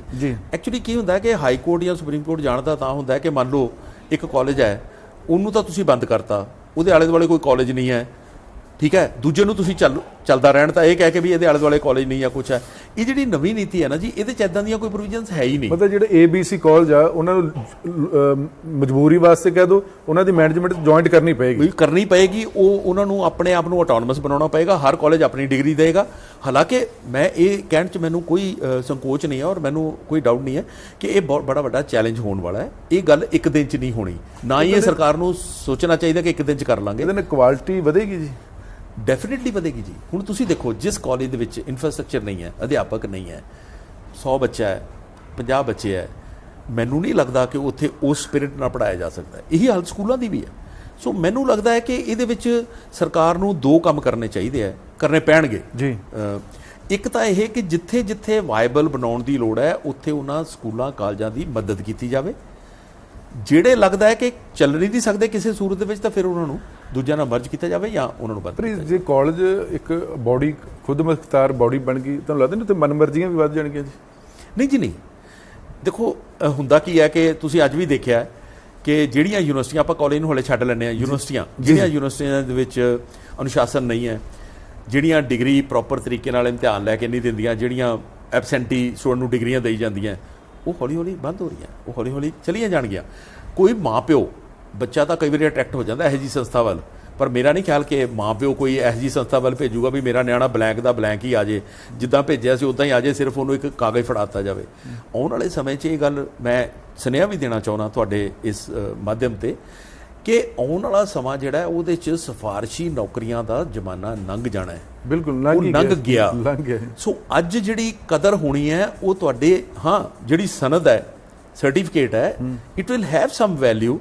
ਉਹਦਾ ਇਹ ਹੈ ਕਿ ਤੁਸੀਂ ਕਿਤੇ ਗਏ ਹੋ, ਕਿਤੇ ਕੁਝ ਸਿੱਖਿਆ, ਤੁਸੀਂ ਕੁਝ ਯੂਨੀਵਰਸਿਟੀ ਦਾ ਤਜਰਬਾ ਹੋ ਗਿਆ, ਪਰ ਅਸਲੀ ਗੱਲ ਹੋਣੀ ਹੈ ਜੋ ਤੁਹਾਡੇ ਪੱਲੇ ਹੈ। ਸੋ ਤੁਹਾਨੂੰ ਲੱਗਦਾ ਇਹ ਨਵੀਂ ਐਜੂਕੇਸ਼ਨ ਪਾਲਿਸੀ ਜਿਹੜੇ, ਕਿਉਂਕਿ ਹਿੰਦੁਸਤਾਨ 'ਚ ਸਾਡੇ ਕੋਈ ਕਲਚਰ ਹੀ ਇੱਦਾਂ ਦਾ ਬਣ ਚੁੱਕਾ ਦੇਸ਼ ਦੇ ਅੰਦਰ ਕਿ ਅਸੀਂ ਸੋਚਦੇ ਕਿ ਐਜੂਕੇਸ਼ਨ ਨੌਕਰੀ ਦਾ ਸਾਧਨ ਬਣ ਗਿਆ ਜੀ। ਇਹ ਥੋੜਾ ਸਿਸਟਮ ਚੇਂਜ ਹੋਏਗਾ ਇਹਦੇ ਨਾਲ ਜੀ। ਦੇਖੋ ਜੀ, ਨੌਕਰੀ ਦਾ ਸਾਧਨ ਤਾਂ ਇਹ ਰਹੇਗਾ, ਪਰ ਉਹ ਇਸ ਤਰ੍ਹਾਂ ਦੇ, ਹੁਣ ਤੁਸੀਂ ਬਹੁਤ ਵਧੀਆ ਮੁੱਦਾ ਉਠਾਇਆ ਕਿ ਜਿੱਦਾਂ ਹੁਣ ਡਿਗਰੀ ਹੈ 4 ਸਾਲ ਦੀ ਹੋ ਜਾਏਗੀ, ਉਹਦੇ ਵਿੱਚ ਜਿਹੜਾ ਪ੍ਰੋਵੀਜ਼ਨ ਰਹੇਗੀ ਉਹ ਇਹ ਹੈ ਕਿ ਜਿੱਦਾਂ ਆਮ ਡਿਗਰੀ ਹੈ, BA ਹੈ, BSc ਹੈ। ਹੁਣ ਕੀ ਹੁੰਦਾ ਹੈ ਕਿ BA ਵਾਲੇ ਬੱਚੇ ਨੂੰ ਸਾਇੰਸ ਬਾਰੇ ਕੱਖ ਨਹੀਂ ਪਤਾ ਜੀ, ਜਿਹੜਾ BSc ਕਰਦਾ ਉਹਨੂੰ ਆਰਟਸ ਬਾਰੇ, ਇਕਨੋਮਿਕਸ ਬਾਰੇ ਕੱਖ ਨਹੀਂ ਪਤਾ। ਸੋ ਹੋਣਾ ਤਾਂ ਇਹ ਚਾਹੀਦਾ ਹੈ ਕਿ ਜਿਹੜਾ ਗ੍ਰੈਜੂਏਟ ਹੈ, ਗ੍ਰੈਜੂਏਟ ਪਹਿਲਾਂ ਤਾਂ ਵਰਡ ਆਪਾਂ ਗ੍ਰੈਜੂਏਟ ਕਹੀਏ, ਗ੍ਰੈਜੂਏਟ ਮੀਨ ਸਨਾਤਕ ਹੈ, ਉਹਨੂੰ ਇੱਕ ਪੱਧਰ ਦੀ ਗਿਆਨ ਹੋਣਾ ਚਾਹੀਦਾ ਹੈ, ਸਰਵਪੱਖੀ। ਸੋ ਪਹਿਲੇ 2 ਸਾਲ ਜਿਹੜਾ ਸਟਰਕਚਰ ਨਵੀਂ ਬਣੂਗੀ, ਹਾਲੇ ਸਰਕਾਰ ਇਹ 'ਚ ਬਣਾ ਰਹੀ ਹੈ, ਪਰ ਵਰਲਡ ਓਵਰ ਜੋ ਹੈ ਕਿ 4 ਸਾਲਾਂ 'ਚੋਂ 2 ਸਾਲ ਬੱਚੇ ਨੂੰ ਸਭ ਕੁਝ ਪੜ੍ਹਾਇਆ ਜਾਂਦਾ ਹੈ। ਜਿੱਦਾਂ ਸਾਇੰਸ ਵਾਲੇ ਨੂੰ ਇਤਿਹਾਸ ਵੀ ਪੜ੍ਹਾਇਆ ਜਾਊਗਾ, ਇਕਨੋਮਿਕਸ ਪੜ੍ਹਾਈ ਜਾਊਗੀ, ਜਿਹੜਾ ਆਰਟਸ ਵਾਲਾ ਉਹਨੂੰ ਸਾਇੰਸ ਪੜ੍ਹਾਈ ਜਾਊਗੀ। ਅਗਲੇ 2 ਸਾਲ ਜਿਹੜੇ ਫਾਈਨਲ ਹੈ ਉਹਦੇ 'ਚ ਉਹ ਸਪੈਸ਼ਲਾਈਜ਼ ਅੱਛਾ, ਇਹਨੇ ਜ਼ਰੂਰੀ ਕਰਤਾ ਕਿ ਸਾਇੰਸ ਦੇ ਨਾਲ ਇਤਿਹਾਸ ਬਿਲਕੁਲ ਜੀ ਬਿਲਕੁਲ ਜ਼ਰੂਰੀ ਪੜ੍ਹਨਾ ਜ਼ਰੂਰੀ ਹੈ। ਔਰ ਜਿਹੜਾ ਇਤਿਹਾਸ ਵਗੈਰਾ ਪੜ੍ਹਦਾ ਉਹਨੂੰ ਬੇਸਿਕ ਸਾਇੰਸਿਸ ਪੜ੍ਹਨੀਆਂ ਬੜੀਆਂ ਜ਼ਰੂਰੀ ਹੈ। ਇਹਦੇ ਨਾਲ ਇੱਕ ਆਲ ਰਾਊਂਡਰ ਵੈਲ ਰਾਊਂਡਡ ਜਿਹੜੇ ਪਰਸਨੈਲਿਟੀ ਵਾਲੇ ਬੱਚੇ ਪੈਦਾ ਹੋਣਗੇ। ਅੱਜ ਵੀ ਮੈਂ ਤੁਹਾਡੇ ਨਾਲ ਸਾਂਝਾ ਕਰਨਾ ਚਾਹੁੰਦਾ ਕਿ ਜਿਹੜਾ ਕਾਰਪੋਰੇਟ ਅੱਜ ਮਹਿਸੂਸ ਕਰਨਾ ਸ਼ੁਰੂ ਕੀਤਾ ਕਾਰਪੋਰੇਟ ਨੇ ਕਿ ਜਿਹੜੇ ਬੱਚੇ ਉਹਨਾਂ ਕੋਲ ਡਿਗਰੀ ਕਰਕੇ ਚਲੇ ਜਾਂਦੇ ਆ, ਇੰਜੀਨੀਅਰਿੰਗ ਕਰ ਲਈ, ਕੰਪਿਊਟਰ ਸਾਇੰਸ, ਇਲੈਕਟ੍ਰੋਨਿਕਸ, ਮੈਨੇਜਮੈਂਟ ਕਰਕੇ ਚਲੇ ਗਏ, ਉਹ ਵਰਚੁਅਲ ਵਰਲਡ 'ਚ ਰਹਿ ਰਹੇ ਆ। ਉਹਨਾਂ ਨੂੰ ਰਿਐਲਿਟੀ ਦਾ ਪਤਾ ਨਹੀਂ ਹੁੰਦਾ। ਕੱਲ੍ਹ ਨੂੰ ਉਹਨਾਂ ਨੂੰ ਤੁਸੀਂ ਹਾਇਰ ਲੈਵਲ 'ਤੇ ਲੈ ਜਾਂਦੇ ਹੋ ਤਾਂ ਹਾਇਰ ਲੈਵਲ ਦੇ ਉੱਤੇ ਉਹਨਾਂ ਨੂੰ ਇਹ ਪਤਾ ਹੋਣਾ ਚਾਹੀਦਾ ਵੀ ਮੈਂ ਫਲਾਣੇ ਦੇਸ਼ ਦੇ ਵਿੱਚ ਆਪਣਾ ਮੋਬਾਈਲ ਵੇਚਣਾ ਹੈ ਜਾਂ ਫਲਾਣੇ ਦੇਸ਼ ਦੀ ਮੈਂ ਸਰਵਿਸ ਕਰਨੀ ਹੈ। ਉੱਥੋਂ ਦੇ ਸਮਾਜ ਬਾਰੇ ਉਹਨੂੰ ਪਤਾ ਹੋਣਾ ਚਾਹੀਦਾ, ਉੱਥੋਂ ਦੀ ਆਰਥਿਕ ਬਾਰੇ ਪਤਾ ਹੋਣਾ ਚਾਹੀਦਾ, ਜਿਹੜਾ ਨਹੀਂ ਪਤਾ। ਸੋ ਅੱਜ ਜਿਹੜੀਆਂ ਵੱਡੀਆਂ ਕੰਪਨੀਆਂ ਜਦੋਂ ਮਿਡਲ ਲੈਵਲ ਤੇ ਪਹੁੰਚ ਜਾਂਦਾ ਬੰਦਾ, ਉਹਨੂੰ ਉਹ ਖੁਦ ਪੈਸੇ ਦੇ ਕੇ ਲਿਬਰਲ ਆਰਟਸ ਦੀ ਟ੍ਰੇਨਿੰਗ ਕਰਵਾ ਰਹੀਆਂ। ਤੇ ਸਰ ਤੁਹਾਨੂੰ ਲੱਗਦਾ ਕਿ ਇਹਦੇ ਨਾਲ ਜਿਹੜੀ ਨਵੀਂ ਪਾਲਿਸੀ ਇਹਦੇ ਨਾਲ ਮੋਰਲ ਐਜੂਕੇਸ਼ਨ ਦੀ ਵੀ ਜਿਹੜਾ ਰਿਫਲੈਕਸ਼ਨ ਦਿਖਾਈ ਦੇ ਰਹੀ ਹੈ? ਦੇਖੋ ਜੀ, ਮੋਰਲ ਐਜੂਕੇਸ਼ਨ ਵੀ ਇਹਦੇ ਵਿੱਚ ਇਨਕਲੂਡ, ਜਦੋਂ ਸੋਸ਼ੀਓਲੋਜੀ ਦੀ ਗੱਲ ਕਰਾਂਗੇ, ਸਾਈਕੋਲੋਜੀ ਦੀ ਗੱਲ ਕਰਾਂਗੇ, ਇਤਿਹਾਸ ਦੀ ਗੱਲ ਕਰਾਂਗੇ, ਮੋਰਲ ਐਜੂਕੇਸ਼ਨ ਦੀ ਮੇਰੇ ਖਿਆਲ ਹੈ ਐਜ਼ ਸੱਚ ਕੰਪਲਸਰੀ ਪ੍ਰੋਵੀਜ਼ਨ ਤਾਂ ਨਹੀਂ ਹੋਊਗੀ ਜੀ, ਪਰ ਇਹ ਤਾਂ ਮੈਨੂੰ ਲੱਗਦਾ ਹੈ ਕਿ ਹਰ ਸੰਸਥਾ ਦੇ ਵਿੱਚ ਹੋਣਾ ਚਾਹੀਦਾ। ਸਕੂਲ ਤੋਂ ਹੀ ਇਹ ਹੋਣੀ ਚਾਹੀਦੀ ਹੈ। ਮੈਂ ਇਹਨੂੰ ਮੋਰਲ ਐਜੂਕੇਸ਼ਨ ਨਹੀਂ ਕਹੂੰਗਾ, ਮੈਂ ਇਹਨੂੰ ਐਥੀਕਲ ਐਜੂਕੇਸ਼ਨ ਕਹੂੰਗਾ। ਮੋਰਲ ਦੇ ਵਿੱਚ ਕਈ ਵਾਰੀ ਉਹਨੂੰ ਧਰਮ ਨਾਲ ਜੋੜ ਲੈਂਦੇ ਆ ਲੋਕ। ਹੋਣਾ ਕੀ ਚਾਹੀਦਾ ਕਿ ਬੱਚੇ ਨੂੰ ਐਥਿਕਸ ਬਾਰੇ ਪਤਾ ਹੋਵੇ, ਵੈਲਿਊਜ਼ ਕਿਹੜੀਆਂ, ਪਰਿਵਾਰਕ ਵੈਲਿਊਜ਼, ਫੈਮਿਲੀ ਵੈਲਿਊਜ਼, ਸਮਾਜ ਦੀਆਂ ਵੈਲਿਊਜ਼, ਨੈਸ਼ਨਲ ਵੈਲਿਊਜ਼, ਅੰਤਰਰਾਸ਼ਟਰੀ ਵੈਲਿਊਜ਼, ਇਹ ਵੈਲਿਊਜ਼ ਦੇਣੀਆਂ ਚਾਹੀਦੀਆਂ। ਮੈਂ ਇਹਨਾਂ ਨੂੰ ਐਥੀਕਲ ਤੇ ਮੋਰਲ ਨਾਲੋਂ ਥੋੜ੍ਹਾ ਵੱਖਰਾ ਕਰਕੇ ਐਥੀਕਲ ਵੈਲਿਊਜ਼ ਤੇ ਸਮਾਜ ਦੇ ਵਿੱਚ ਕਿਵੇਂ ਵਿਚਰਨਾ ਹੈ ਬੱਚੇ ਨੇ ਉਹ ਕਰਨ। ਪਰ ਇਹ ਕਰੀ ਕਿ ਹੁਣ 12ਵੀਂ ਜਮਾਤ ਤੱਕ ਕੁੱਲ 15 ਸਾਲ ਲੱਗਣਗੇ ਜੀ, ਪਰ ਉਹਦੇ ਬਾਅਦ ਜਿਹੜੀ ਮਾਸਟਰਸ ਡਿਗਰੀ ਹੈ ਜੀ ਉਹ 1 ਸਾਲ ਦੀ ਹੋ ਜਾਏਗੀ ਜੀ। ਦੂਜੀ ਗੱਲ ਹੈ ਕਿ ਜਦੋਂ ਉਹ 12ਵੀਂ 14ਵੀਂ ਕਲਾਸ BSc ਗ੍ਰੈਜੂਏਸ਼ਨ ਤੱਕ ਗ੍ਰੈਜੂਏਸ਼ਨ ਤੱਕ 12ਵੀਂ ਤੱਕ ਉਹਨੂੰ ਤੇ ਜਿਹੜੇ ਉਹੀ ਜਿੱਦਾਂ 16 ਸਾਲ ਲੱਗਣੇ ਆ, 16 ਹੀ ਲੱਗਣੇ, 17 ਨਹੀਂ ਲੱਗਣੇ ਜੀ ਨਾ, ਸੌਰੀ 18 ਸਾਲ ਲੱਗਣੇ, 18 ਹੀ ਲੱਗਣੇ, 18 ਲੱਗਣੇ। ਜਿਹੜੀ ਅੱਗੋਂ ਲੱਗਣੇ ਆ ਉਹਨੂੰ 3 ਦੀ ਬਜਾਏ 4 ਲੱਗਣਗੇ। ਹੁਣ ਗ੍ਰੈਜੂਏਸ਼ਨ 4 ਦੀ ਹੋਏਗੀ, ਉਹਦੇ ਬਾਅਦ ਮਾਸਟਰ 1 ਦੀ ਹੋ ਜਾਏਗੀ। ਸੋ ਉਹ ਇੱਕ ਫਾਇਦਾ ਹੈ। ਨਾਲੇ ਉਹਦਾ ਕੀ ਹੈ ਕਿ ਜਿਹੜੀ ਗ੍ਰੈਜੂਏਸ਼ਨ ਹੋਏਗੀ ਇਹ ਉਹਦਾ ਜਿਹੜਾ ਬੇਸ ਹੈ ਉਹਨੂੰ ਇੰਨਾ ਸਟਰੋਂਗ ਕਰ ਦੇਗੀ ਜੀ ਜੀ ਕਿ ਉਹ ਨੌਕਰੀ ਵੀ ਲੈ ਸਕੇਗਾ ਜੀ ਜੀ, ਉਹ ਆਪਣਾ ਬਿਜ਼ਨਸ ਵੀ ਕਰ ਸਕੇਗਾ ਔਰ ਉਹ ਵੱਡਾ ਹੋ ਕੇ ਜਦੋਂ ਉਹਨੇ ਲੀਡਰ ਬਣਨਾ ਹੈ। ਮੈਨੂੰ ਲੱਗਦਾ ਕਿ ਜਿਹੜੀ ਅੱਜ ਦੀ ਸਿੱਖਿਆ ਹੈ ਇਹਦੇ ਵਿੱਚ ਸਮਾਜਿਕ ਤੇ ਲੀਡਰ ਜਿਹੜੇ ਕ੍ਰੀਏਟ ਕਰਨੇ ਆ, ਆਲਰਾਊਂਡਰ ਹੋਣਾ ਚਾਹੀਦਾ ਲੀਡਰ, ਉਹਦੀ ਕਮੀ ਸੀ। ਇਹ ਸ਼ਾਇਦ ਉਹਦੇ ਨਾਲ ਪੂਰੀ ਹੋ ਜਾਏਗੀ। ਸਰ ਇੱਕ ਤੇ ਗਵਰਨਮੈਂਟ ਆਫ ਇੰਡੀਆ ਕਹਿੰਦੇ ਕਿ ਸਾਡਾ ਇਸ ਤੇ ਹੁਣ ਜਿਹੜੀ ਨਵੀਂ ਪਾਲਿਸੀ ਮੁਤਾਬਕ GDP ਦਾ ਕੁੱਲ 6% ਖਰਚ ਹੋਏਗਾ। ਮੈਨੂੰ ਲੱਗਦਾ ਉਹ ਸਟੇਟਾਂ ਨੂੰ ਵੀ ਉਨਾ ਹੀ ਬੀਅਰ ਕਰਨਾ ਪਏਗਾ। ਦੇਖੋ ਜੀ, 6% ਸਰਕਾਰ ਕੇਂਦਰੀ ਸਰਕਾਰ ਕਰੇਗੀ। ਉਹਨੇ ਵੀ ਨਾਲੇ ਵੀ ਕਿਹਾ ਕਿ 20% of there expenditure, total expenditure of year. ਮੈਨੂੰ ਲੱਗਦਾ ਹੈ ਕਿ ਸਟੇਟਾਂ ਲਈ ਇਹ ਓਬਲੀਗੇਟਰੀ ਹੋਣਾ ਚਾਹੀਦਾ ਹੈ। ਹਾਲਾਂਕਿ ਸ਼ਾਇਦ ਕੇਂਦਰ ਸਰਕਾਰ ਉਹਨਾਂ ਨੂੰ ਮੈਂਡੇਟਰੀ ਤਾਂ ਨਹੀਂ ਕਰ ਸਕਦੀ ਕਿਉਂਕਿ ਇਹ ਸਟੇਟ ਸਬਜੈਕਟ ਹੋਏਗਾ, ਪਰ ਮੇਰਾ ਖਿਆਲ ਹੈ ਕਿ ਜੇ ਸਟੇਟਾਂ ਚਾਹੁੰਦੀਆਂ, ਜਿਹੜੀ ਸਟੇਟ ਇਹ ਫਾਲੋ ਕਰੇਗੀ ਉਹ ਅੱਗੇ ਲੰਘ ਜਾਏਗੀ। ਮੈਂ ਉਦਾਹਰਨ ਦੇਣੀ ਚਾਹੁੰਦਾ ਕਿ ਵਿਸ਼ਵ ਦੇ ਵਿੱਚ 3 ਦੇਸ਼ਾਂ ਦੀ ਉਦਾਹਰਨ ਦਿੱਤੀ ਜਾਂਦੀ ਹੈ। ਵੀਅਤਨਾਮ ਜਿਹੜਾ ਕਿ ਡਿਵਾਸਟੇਟ ਹੋ ਗਿਆ ਸੀ, ਤਬਾਹ ਹੋ ਗਿਆ ਸੀ ਅਮਰੀਕਾ ਨਾਲ ਲੜਾਈ ਤੋਂ ਬਾਅਦ। ਸਾਊਥ ਕੋਰੀਆ ਜਿਹੜਾ ਕਿ ਨਾਰਥ ਕੋਰੀਆ ਨਾਲੋਂ ਵੱਖਰਾ ਹੋਇਆ, ਔਰ ਸਿੰਗਾਪੁਰ। ਇਹਨਾਂ 3 ਦੇਸ਼ਾਂ ਨੇ ਮੈਸਿਵ ਇਨਵੈਸਟਮੈਂਟ ਕੀਤੀ ਐਜੂਕੇਸ਼ਨ ਦੀ। ਬਿਲਕੁਲ। ਔਰ ਇਹੀ ਕਾਰਨ ਹੈ ਕਿ ਇਸ ਵੇਲੇ ਇਹ ਤਿੰਨੇ ਵਿਕਸਿਤ ਦੇਸ਼ਾਂ ਸ਼ਾਮਲ ਹੋ ਗਏ। ਸੋ ਮੈਨੂੰ ਲੱਗਦਾ ਹੈ ਕਿ ਇਹ ਸਾਨੂੰ ਸਬਕ ਲੈਣਾ ਚਾਹੀਦਾ ਹੈ। ਕੇਂਦਰੀ ਸਰਕਾਰ ਦੀ ਜਿਹੜੀ ਇਹ ਪਾਲਿਸੀ ਜਿਹਦੀਆਂ ਪ੍ਰੋਵੀਜ਼ਨਸ ਕੀਤੀਆਂ, ਮੈਂ ਸਿਰਫ ਇੱਕ ਕਾਮਨਾ ਕਰਦਾ ਔਰ ਵਿਸ਼ ਕਰਦਾ ਕਿ ਇਹ ਪੂਰੀਆਂ ਹੋਣ। ਸਰ ਇੱਕ ਆਪਾਂ ਪਿੰਡਾਂ ਦੇ ਸਕੂਲਾਂ ਦੀ ਐਜੂਕੇਸ਼ਨ ਦੀ ਗੱਲ ਕਰਦੇ ਹਾਂ ਜਾਂ ਸਕੂਲ ਐਜੂਕੇਸ਼ਨ ਦੀ ਜਾਂ ਪ੍ਰਾਇਮਰੀ ਐਜੂਕੇਸ਼ਨ ਦੀ, ਬਹੁਤ ਸਾਰੇ ਸਕੂਲ ਨੇ ਜਿੱਥੇ 5 ਕੀ ਬੱਚੇ ਨੇ ਤੇ 3-4 ਹੀ ਟੀਚਰ ਹੈਗੇ, ਉਹ ਬੰਦ ਹੋ ਜਾਣਗੇ। ਜਦੋਂ ਉਹ ਚੀਜ਼ਾਂ ਬੰਦ ਹੁੰਦੀਆਂ ਨੇ, ਬੰਦ ਦੀ ਬਜਾਏ ਨਾ ਮੈਂ ਇਹ ਕਹੂੰਗਾ ਜੀ ਉਹਨਾਂ ਨੂੰ ਕੰਬਾਈਨ ਕਰਨਾ ਚਾਹੀਦਾ ਹੈ। ਪਿੰਡਾਂ ਦੇ ਲਈ ਮੇਰਾ ਥੋੜ੍ਹਾ ਜਿਹਾ ਵੱਖਰਾ ਇੱਕ ਸੁਜੈਸ਼ਨ ਹੈਗਾ ਕਿ ਪਿੰਡਾਂ ਵਿੱਚ ਬੱਚਿਆਂ ਦੀ ਮੂਵਮੈਂਟ ਦਾ ਪ੍ਰਬੰਧ ਕਰਨਾ ਚਾਹੀਦਾ ਹੈ। ਬੜੇ ਸਾਲ ਪਹਿਲਾਂ ਇੱਕ ਵਾਰੀ ਸਰਕਾਰ ਵਿੱਚ ਗੱਲ ਹੋ ਰਹੀ ਸੀ ਪੰਜਾਬ ਦੇ ਵਿੱਚ ਕਿ ਸਕੂਲਾਂ ਦੇ ਵਿੱਚ ਬੱਚੇ ਜਾਂਦੇ ਨਹੀਂ। ਮੈਂ ਉਹਨਾਂ ਨੂੰ ਇਹ ਕਿਹਾ ਸੀ ਕਿ ਵਿਸ਼ੇਸ਼ ਗੱਲ ਇਹ ਹੈ ਕਿ ਕੁੜੀਆਂ ਨੂੰ ਤੁਸੀਂ ਬੱਸਾਂ 'ਚ ਕਹੋਗੇ ਉਹ ਜਾ ਕੇ 10 ਕਿਲੋਮੀਟਰ ਤੇ 15 ਕਿਲੋਮੀਟਰ ਤੇ ਅਟੈਂਡ ਕਰਨ ਤਾਂ ਬੜਾ ਮੁਸ਼ਕਲ ਹੈ। ਜੀ ਜੀ, ਉਹਨਾਂ ਦੇ ਆਵਾਜਾਈ ਦਾ ਪ੍ਰਬੰਧ ਕਰਨਾ ਚਾਹੀਦਾ ਹੈ। ਸਕੂਲਾਂ ਦੇ ਵਿੱਚ ਇਹ ਚੈਲੰਜ ਵੱਡਾ ਹੋਣ ਵਾਲਾ ਹੈ, ਜਿਹੜਾ ਇਹ 5 ਸਾਲ ਵਾਲਾ ਹੈ, 5+3+3+4 3+3+4 ਦੇ ਵਿੱਚ ਬਹੁਤਾ ਚੈਲੰਜ ਨਹੀਂ ਹੋਣਾ, ਪਰ ਜਿਹੜੇ ਪਹਿਲੇ 5 ਸਾਲਾਂ ਦਾ ਚੈਲੰਜ ਹੈ ਬਹੁਤ ਵੱਡਾ ਹੋਣ ਵਾਲਾ ਹੈ। ਇਹਦੇ ਵਿੱਚ ਅਗਰ ਅਸੀਂ ਚਾਹੁੰਦੇ ਹਾਂ ਕਿ ਯੂਨੀਵਰਸਲ ਪ੍ਰਾਇਮਰੀ ਐਜੂਕੇਸ਼ਨ ਹੋਵੇ ਤਾਂ ਤੁਹਾਨੂੰ ਆਵਾਜਾਈ ਦੇ ਸਾਧਨ ਪ੍ਰਦਾਨ ਕਰਨੇ ਪੈਣਗੇ ਪੇਂਡੂ ਖੇਤਰਾਂ ਵਿੱਚ। ਕਿਉਂਕਿ 5-5 ਵਾਲੇ ਸਕੂਲ ਤਾਂ ਹੀ ਬੰਦ ਹੋ ਸਕਣਗੇ ਜਾਂ ਕਿਉਂਕਿ ਵਾਇਬਲ ਹੀ ਨਹੀਂ ਉਹ, ਉੱਥੇ ਨਾ ਅਧਿਆਪਕ ਜਾਂਦਾ ਹੈ ਨਾ ਪੜਾਉਂਦਾ ਹੈ। ਸਰ ਮੇਰਾ ਆਖਰੀ ਸਵਾਲ ਹੈ ਕਿ ਕਿਉਂਕਿ ਤੁਸੀਂ ਗਵਰਨਮੈਂਟ ਯੂਨੀਵਰਸਿਟੀ ਦੇ ਪਾਰਟ ਵੀ ਲੰਮੇ ਸਮਾਂ ਪਾਰਟ ਰਹੇ ਜੀ, ਹੁਣ ਪ੍ਰਾਈਵੇਟ ਯੂਨੀਵਰਸਿਟੀ ਦੇ ਵਾਈਸ ਚਾਂਸਲਰ ਹੈ, ਇੱਕ ਆਮ ਮਿੱਥ ਹੈ ਕਿ ਜਿਹੜੀ ਐਜੂਕੇਸ਼ਨ ਆ ਉਹ ਸਰਕਾਰਾਂ ਦੇ ਏਜੰਡੇ ਤੇ ਨਹੀਂ ਰਹੀ, ਚਾਹੇ ਉਹ ਸੈਂਟਰ ਸਰਕਾਰ ਚਾਹੇ ਸਟੇਟ ਸਰਕਾਰਾਂ ਹੋਣ। ਤਾਂ ਜਿਹੜੀ ਨਵੀਂ ਪਾਲਿਸੀ ਹੈ ਪੂਰੀ, ਤੁਸੀਂ ਉਸ ਪਾਲਿਸੀ ਨੂੰ ਚੰਗੀ ਤਰ੍ਹਾਂ ਪੜ੍ਹਿਆ ਵੀ ਹੈ ਕਿ ਇੱਥੋਂ ਲੱਗਦਾ ਹੈਗਾ ਕਿ ਨਹੀਂ ਜਿਹੜੀ ਗਵਰਨਮੈਂਟ ਨੇ ਇਹ ਜ਼ਿੰਮੇਵਾਰੀ ਸਮਝੀ ਹੈਗੀ ਕਿ ਨਹੀਂ ਜਿਹੜੀ ਸਾਡੀ ਫੋਕਸ ਆ ਸਮਾਜ ਨੂੰ ਸਿੱਖਿਆ ਦੇਣਾ ਗਾ ਉਹ ਸਾਡੀ ਜ਼ਿੰਮੇਵਾਰੀ ਹੈ। ਬਿਲਕੁਲ, ਮੈਂ ਇਸੇ ਕਰਕੇ ਮੈਂ ਇਹਨੂੰ ਵੈਲਕਮ ਕਰਦਾ, ਜਿਹੜਾ 6% ਆਫ GDP ਅਗਰ ਇਹ ਕਰ ਦਿੰਦੇ ਆ ਔਰ 20% ਆਫ ਦਾ ਐਕਸਪੈਂਡੀਚਰ ਹਰ ਸਾਲ ਕਰਨਗੇ, ਇਹਦੇ ਵਿੱਚ ਇੱਕ ਹੋਰ ਵੀ ਪ੍ਰੋਵੀਜ਼ਨ ਹੈ ਕਿ ਉਹਨਾਂ ਨੇ ਇਹ ਕਿਹਾ ਕਿ ਅਸੀਂ ਪ੍ਰਾਈਵੇਟ ਅਦਾਰਿਆਂ ਨੂੰ ਤੇ ਸਰਕਾਰੀ ਅਦਾਰਿਆਂ ਨੂੰ ਇਕੁਅਲ ਗਿਣਾਂਗੇ, ਐਕਸੈਪਟ ਜਿਹੜੀ ਉਹਦੇ 'ਚ ਬੰਦਿਸ਼ ਹੈ। ਜਿੱਦਾਂ ਹੁਣ ਪ੍ਰਾਈਵੇਟ ਅਦਾਰਿਆਂ ਤੇ ਕਈਆਂ ਤੇ ਬੰਦਿਸ਼ ਹੈ ਕਿ ਤੁਹਾਨੂੰ ਅਸੀਂ ਤਨਖਾਹ ਲਈ ਤੇ ਇਨਫਰਾਸਟ੍ਰਕਚਰ ਲਈ ਪੈਸੇ ਨਹੀਂ ਦੇਵਾਂਗੇ, ਜੀ ਕੋਈ ਗੱਲ ਨਹੀਂ। ਉਹਨਾਂ ਨੇ ਕਿਹਾ ਕਿ ਅਗਰ ਖੋਜ ਦੇ ਖੇਤਰ ਦੀ ਗੱਲ ਕਰੀਏ ਤਾਂ ਖੋਜ ਲਈ ਜਿਹੜਾ ਵਧੀਆ ਕੰਮ ਕਰੇਗਾ ਅਸੀਂ ਉਹਨੂੰ ਗਵਰਨਮੈਂਟ ਦੇ ਬਰਾਬਰ ਹੀ ਟਰੀਟ ਕਰਾਂਗੇ। ਸੋ ਇਹਦੀਆਂ ਬਹੁਤ ਸਾਰੀਆਂ ਪੋਜ਼ਿਟਿਵਸ ਹੈ, ਮੈਨੂੰ ਉਮੀਦ ਹੈ ਕਿ ਇਹਦੇ ਵਿੱਚੋਂ ਕਾਫੀ ਕੁਝ ਪੋਜ਼ਿਟਿਵ ਨਿਕਲੇਗਾ ਔਰ ਦੇਸ਼ ਦੀ ਜਿਹੜੀ ਸਿੱਖਿਆ ਹੈ ਉਹ ਕਾਫੀ ਯੂਜ਼ਫੁਲ ਹੋ ਜਾਏਗੀ ਔਰ ਅੰਤਰਰਾਸ਼ਟਰੀ ਪੱਧਰ ਤੇ ਵੀ ਸ਼ਾਇਦ ਬਿਹਤਰ ਪਰਫਾਰਮ ਕਰ ਪਾਵਾਂਗੇ। ਇੱਕ ਹੋਰ ਤੁਸੀਂ ਕਿਹਾ ਸੀ ਕਿ ਇਹ ਜਿਹੜੀ ਪਾਰਟ ਰਹੇਗਾ ਟੀਚਿੰਗ ਰਿਸਰਚ, ਦੇਖੋ ਟੀਚਿੰਗ ਜੀ ਔਰ ਰਿਸਰਚ ਜਿਹੜੀ ਹੈ, ਰਿਸਰਚ ਨੂੰ ਅਗਰ ਇੰਪਰੂਵ ਕਰਨਾ ਹੈ ਤਾਂ ਸਰਕਾਰ ਨੂੰ ਖੋਜ ਕਰਨ ਦੇ ਕੇਂਦਰ ਬਣਾਉਣੇ ਪੈਣਗੇ ਰੀਜਨਲ ਬੇਸਿਸ ਤੇ, ਸਟੇਟ ਬੇਸਿਸ ਤੇ, ਕਿਉਂਕਿ ਹਰ ਯੂਨੀਵਰਸਿਟੀ ਨੂੰ ਰਿਸਰਚ ਇਨਫਰਾਸਟ੍ਰਕਚਰ ਦੇਣਾ ਪੋਸੀਬਲ ਨਹੀਂ ਹੁੰਦਾ। ਪਰ ਇੱਕ ਰਿਸਰਚ ਇਨਫਰਾਸਟ੍ਰਕਚਰ ਮੰਨ ਲਓ ਮੈਂ ਕਹਿੰਦਾ ਕਿ ਪੰਜਾਬ ਦੇ ਵਿੱਚ ਇੱਕ ਜਾਂ ਦੋ ਬਣਾਤੇ ਜਾਣ ਰੀਜਨ ਮੁਤਾਬਕ, ਜਿੱਥੇ ਮੇਰੀ ਯੂਨੀਵਰਸਿਟੀ ਦਾ ਬੰਦਾ ਵੀ ਜਾ ਸਕੇ, ਜਿੱਥੇ ਪੰਜਾਬ ਯੂਨੀਵਰਸਿਟੀ ਦਾ ਵੀ ਜਾ ਸਕੇ, ਪੰਜਾਬੀ ਦਾ ਵੀ ਜਾ ਸਕੇ, ਉਹ ਜਾ ਕੇ ਉੱਥੇ ਖੋਜ ਉਹ ਤੇ ਇਨਵੈਸਟਮੈਂਟ ਸਰਕਾਰ ਨੇ ਕੀਤੀ ਹੋਈ ਹੈ। ਤਾਂ ਮੈਂ ਅਗਰ ਮੇਰੇ ਕੋਲੇ ਵਾਇਬਲ ਪ੍ਰੋਜੈਕਟ ਹੈਗਾ, ਮੈਂ ਕੰਮ ਕਰਨਾ ਚਾਹੁੰਦਾ ਤਾਂ ਮੈਂ ਜਾ ਕੇ ਉੱਥੇ ਕਰ ਲਾਂ। ਸੋ ਇਹਦੇ 'ਚ ਕਾਫੀ ਕੁਝ ਹੈ, ਮੈਂ ਇਹਦੇ ਵਿੱਚ ਹਲੇ ਕੁਐਸਚਨ ਮਾਰਕ ਹੈ, ਇਹਨੂੰ ਇੰਪਲੀਮੈਂਟ ਕਰਨ ਦੇ 'ਚ ਬੜੇ ਸਾਰੇ ਚੈਲੰਜ ਹੋਣਗੇ, ਪਰ ਸਾਡੀਆਂ ਸ਼ੁਭਕਾਮਨਾਵਾਂ ਨਾਲ ਨੇ। ਮੈਨੂੰ ਲੱਗਦਾ ਹੈ ਕਿ ਅਗਰ ਸਾਰੇ ਇਹਨੂੰ ਪੋਜ਼ਿਟਿਵ ਸੈਂਸ ਲੈਣਗੇ ਤਾਂ ਇਹਦੇ 'ਚੋਂ ਡੈਫੀਨੇਟਲੀ ਬੱਚਿਆਂ ਲਈ ਵੀ ਔਰ ਦੇਸ਼ ਲਈ ਵੀ ਚੰਗਾ ਪ੍ਰਭਾਵ ਹੋਣਾ ਚਾਹੀਦਾ। ਚਲੋ ਤੁਸੀਂ ਸਾਡੇ ਵਾਸਤੇ ਸਮਾਂ ਕੱਢਿਆ, ਤੁਹਾਡਾ ਬਹੁਤ ਬਹੁਤ ਧੰਨਵਾਦ ਜੀ।